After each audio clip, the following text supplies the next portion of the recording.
Right.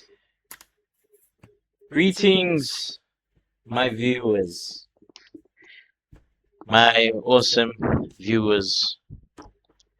I would like to say to you that I wouldn't say it's one of the best journeys that we've seen in a long, long time when it comes to this tournament. But then again, not all tournaments will be great. But tonight, we'll be looking at one of the matches that was supposed to happen back in March or April. This is a match that is going to make some people very legendary, while others are already in the spotlight of infamy with their actions, the things they've done, and them not being the type of sportsman that we thought that they would be. Now, a World Cup final is always something special. For some of you in my audience, maybe your first World Cup that you have ever watched was maybe 2014. To those of you in the older bracket or the earlier years, some of you have seen World Cups in the 2000s, some of you in the 90s, others in the 80s. I don't know if there's any of you who have seen a World Cup in the 70s.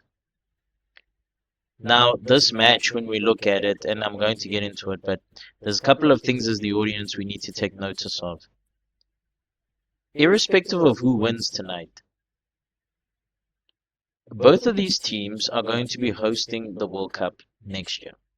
Well, not next year, but the next edition, which is going to be in 2030. Because it is the Centenary World Cup, it's going to involve Argentina hosting the matches, the first round of matches, along with, I believe it's Uruguay and Paraguay. And then the rest of the matches will be played in Morocco, Portugal, and Spain. So this World Cup is very special, as these two teams have never played each other. I don't think they've ever played each other in the knockout phase, but I could be wrong. But we'll check the head-to-head and see in the knockout phase how they've been testing each other over the years. Now, this is the 23rd edition of the FIFA World Cup. It's supposed to be the 25th, but we know that there were two tournaments that were skipped on the grounds that there was a war. So what we have here is something so history-making. One is the start of the journey. The other is going to lead to an end of an era. So when we go here, and we'll start with the head-to-head first. In this tournament, and this is back when we're talking many moons ago, it states that Spain and Argentina last played each other in the World Cup in 1966, which was taken by the Argentinians. But now, when we go back and we see the original head-to-head, we saw that the Spaniards are looking to be the best of the best, and they take this. So, a lot of things are going to be questioned today. We just think in this World Cup we can predict whoever can win it. But the more I look at this World Cup, is the more it intrigues me, because it is very, very insane to think that we know who's going to win. Majority of people are going to say Spain. The Argentinians are going to say it's going to be them. So it's number one versus number two. Whoever takes this crown is going to prove that indeed that they are the best in the world. Now, the Spanish setup, it's more along the lines of, if it's not broken, don't try to fix it, which is fair. So we look at Unai Simon in the back, and the goalkeeping department, and the back four that has been doing the work. Cucurella looking to serve his purpose, and this team is something special as they are looking to emulate the Spanish class of 2010, who have won the World Cup and also the Euros. Now, what brings this to be one of the toughest games is Spain. At times, we ask questions about how they managed to navigate this tournament. But when we look at it closely, the Spanish have actually done very, very well. And more often than not, if we look at the parallels of 2010, Spain lost their first match in 2010. In this edition, on the other hand, they drew. So it's a team that's proving that they're looking to earn their keep and play very, very well. With the dismantling of the French team, they showed that tiki-taka is not dead. It has just taken a new form and a new evolution. Now, the underdogs is Spain, and it's a weird thing to say that they are the underdogs. But the Spanish national team are going to be the underdogs. So we're going to be looking at Spanish flair, passing, and technicality on the field and seeing how great they're going to be. But they're going to be fighting against Argentinian aggression. To be honest, the only challenging game that the Argentinians have actually had in this tournament, some people would say the Switzerland game was a challenge, but I would say the only challenge that they got was in the semifinals against England, where they were put to the sword. Well, nearly put to the sword. When we look at what we see here in terms of how this Argentinian team shaped up, the English showed us how you dismantle it. The only problem with the English was, and I'm going to speak about yesterday's game, they showed us how to handle the threat of Messi, how to score. More importantly, they could have won that game, but it shows that in order to beat this Argentinian team, you're going to need to use a lot of discipline. So today's match, I can't give a prediction. I can't give a scoreline. I really want to say it's going to be 2-1. But a match like this looks like it's a match that's going to stretch on and on and on. I say, as an observer, sit down, enjoy this game, see where it goes. But then you look at the track record and the forms of the teams. And when you look at it, you just see most of the games with Argentina, it's just controversy after controversy after controversy after controversy. When you see this game, you see it's consistent performance, clutch, football masterclass. Now, De La Fuente is looking to join Del Bosque. He's looking to join the late Luis Aragones.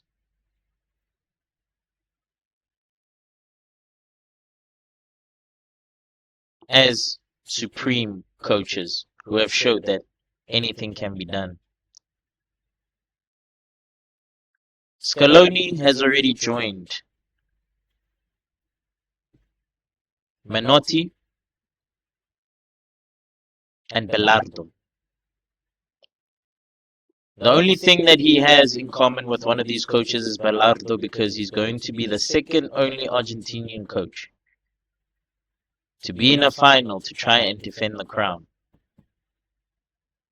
Will we see Scaloni carrying on with the menacing yet seemingly corrupt Argentinian team? Or is excellence going to prevail tonight, where the Spaniards and everybody else, Viva España, as they look to take this crown?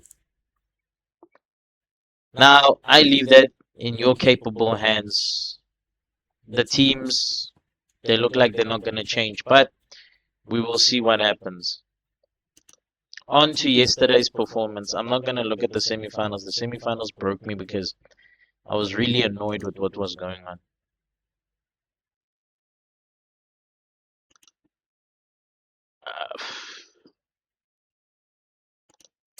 When we looked at yesterday's game, and to quote Amenya, one of the best YouTubers, he said it was the most exciting yet useless game that we've ever seen because really no one actually wants to watch a third place playoff. But to see a tennis score here is very, very interesting in itself. But alarm bells are ringing here when I look at this. So we'll look at the stats here. Okay. First off, I'm going to be blunt. The French in the first half were disgusting. They were not playing very well. Because when I look at the lineup, let's not go to the stats first. Let's look at the lineup. And we're going to point out who is problematic. I'm going to point out and say Gusto was not that good. Hernandez was past his prime. Zaire Emery at times looked out of place. Due was not getting a supply. I think this rating for Shirky is way too high. There's no way on this earth can we say that Shirky deserves a rating like this. Olise was very wasteful up front. He should have buried those opportunities. Mbappe did what he does and he scored 10 goals, becoming, in recent memory, or should we say within the 21st century, to be the only player to hit 10 goals in a tournament. 10. I know the stat there says in knockout games he scored 12 goals, but he's the only person at the moment who has scored 10 goals, and the last person to do this was Gerd Müller in World Cup 1970 in Mexico. But I'm going to say this. Zidane has got a lot of work to do to repair the psyche and the mentality of this French team. This French outfit was just, it was not good, man. We see the lethargic manner of Ivan Toney for England, Rashford getting his assist, Eze getting an assist, Saka, man of the match, getting a hat-trick, not embarrassing himself. Declan Rice opening the scoring, Konsa following through. So just looking at this setup, England has got a very bright future. Henderson keeping them in, obviously, to comparison to Maignan, he was better. He was much, much better. And I know I'm going to maybe overrate this player, but Spence needs a better club than Tottenham. I think he's a Tottenham player. Please, in the comments, correct me if I'm wrong. I feel Spence deserves to move to a more quality club that will give him European football. I know he can't move to Arsenal because that's the crosstown rivals, but I think he deserves better than this. Much better because with these exploits in this tournament, it speaks volumes. Now, Thomas Tuchel has done wonders and basically has done what Gareth Southgate hasn't been able to do. We bid farewell to Didier Deschamps as he's no longer going to be the French national team coach. But if there's one thing we can say about the English national team, and those of you who play football will agree with me, there's a lack of composure. There is a lack of game management. And there's a lack of focus when it comes to looking at the English team. I say there's a couple of players who are here in this England national team that for future tournaments, they need to be questioned in terms of their prowess and their ability to play. Some of them do not belong there. I don't think they belong. The French, same thing. There's a few players who might have played their last World Cup. And then there's a couple where there's going to be in-depth discussions that are done. So when we look at even the scoreline, the second half belonged to the French, but they were wasteful. If they just made their opportunities count, we'll be singing a different tune. But to be 4-0 down in the first half and you come back and you pull a Hail Mary of sorts, it speaks volumes. Now, then we look at Bellingham, the man who just made sure that boom, killed the French attack with with the final kick of England's campaign and scoring the sixth goal. We look at the XGs; it's equal, and it shows that these teams are going head to head. Shots equal, on target. Yes, England won in this department, but they were not convincing. Ball possession, they say it's England. To be fair, in the first half, yes. Second half, no. It was a game of two halves. Those four substitutions, they did wonders. It was a game where there was no midfield. And to be honest, I don't know, but I believe that Didier Deschamps should have put on N'Golo Kante, man. I would have loved to see him play. And the fact that we saw him on the bench and your Marcus Thuram as well, I would have liked them to see them play more often. They were not exposed to playing. But when we look at these stats, and you can pause and read when you see this, but it was a high-scoring game. It was an intense game. It was an enjoyable game. But it was a game which had a lot of head-scratching when you look at what was going on. And surprisingly, it was a game where there were fouls, but there was no yellow cards or red cards, which I think is one of the games to remember. And it's one of the best third-place games that we've ever seen in a long time. So, what is my verdict when I look at the World Cup in its entirety?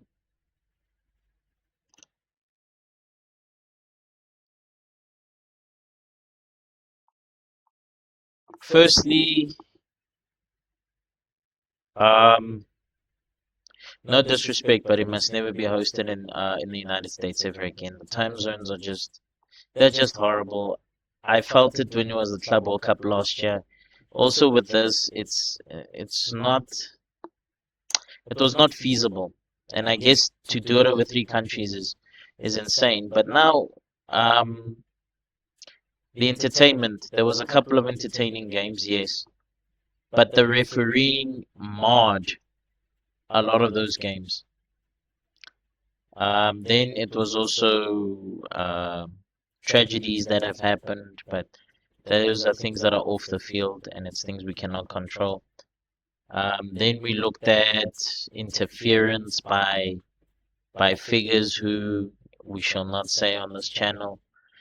Then it is matches where we saw a lot of legends that were leaving. The next World Cup is going to be longer. It's going to be longer than this because it's a centenary. I don't know how true it is, but it's going to be 64 nations. I think it's going to be too long. I feel maybe I speak for myself when I say it is too much football. And I love the 32 model. It was fine. It was well paced, but I think as time goes by, this expansion model is going to grow on us. But I just hope for the next World Cup that 64 is just because it's 100 years and they're not going to do it again unless it's going to be the World Cup happening when it's going to be 120 years old. So maybe 24 years from now, then they can do it again. But I do not want to see a further expansion. I do not want some nations to be there. But in retrospect, I would like to see the United States actually being removed for particular actions. And you guys know about the actions I'm talking about. Even when we look at this, and we look at this tournament. This tournament didn't have heart, it didn't have soul. It just feels that it's something that, as spectators, we are robbed of something that was magical, because most of us were introduced to this beautiful game since childhood. But I didn't feel this year's World Cup. It was horrendous, man. If I was to give it a rating from 0 to 10, it's getting a 5.5. But if we had to do individual hosting, I would say Mexico will get an 8. Canada will give it a 7. The United States will get a 4 from me, because really they were not that good. The United States of America is not a nation that should be hosting the FIFA World Cup. It's not where football is supposed to be. It's a very important game. It's a game that we love, but it didn't do us justice. And key things, I hated the hydration breaks. I know where the EPL starts, and with temperatures as they're soaring in Europe, I'm just wondering, are the hydration break concepts going to be brought into European football? Because if it is, I'm going to be having an issue with that. Um, I'm not happy with, I think, the allocations when it comes to seating of teams. This World Cup, when we looked at everything in terms of the groups, all the way from Group A all the way to, I believe it's Group K or Group L. We just look at the seating. We look at South Africa did themselves proud by getting out for the first time and pipping opposition and getting the respect that they deserve. We get to see Bosnia pulling out a Hail Mary. Canada making it through. We saw the Swiss announcing themselves.